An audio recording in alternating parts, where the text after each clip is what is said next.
everybody. Here we are back in Union Station Engine Facility area, and I just wanted to catch you up on what I've been doing.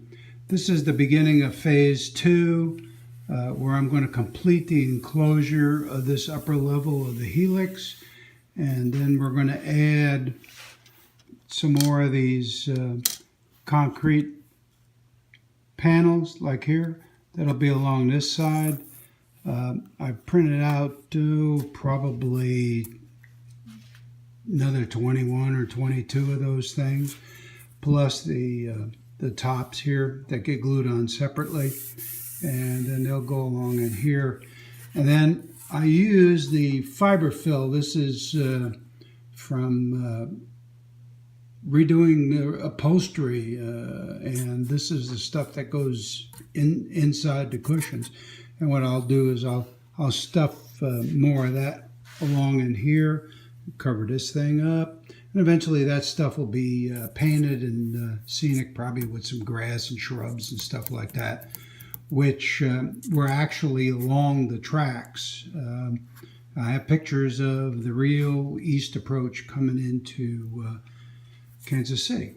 I've also been working on a couple of buildings. Yes, they need some more weathering, etc. I got lots of stuff to do, but this is the Kansas City Power and Light power plants. This is the original older one, plant number 1. I'll go in. Those are my own decals. Use the Testor's paper. That's an original. That's one of the old Ready Kilowatt, your electric servant, and I put that on a door there in the front, and that's plant 1, as I mentioned. And then this is a plant 2, and this one actually I had dropped on the floor several months ago, and so I had to go ahead and do some repairs. In fact, I lost the chip off the roof, so we did some original work there to kind of cover that up. And yes, it still needs a little bit more weathering. No problem. That soot on the smokestack's actually from a sooty candle that my wife let me use, so she suggested it, so that's what we did.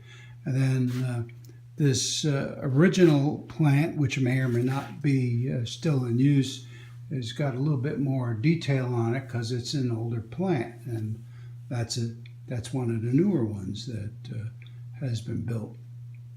So it's kind of what I'm kind of trying to get working on the scenery in this area little by little.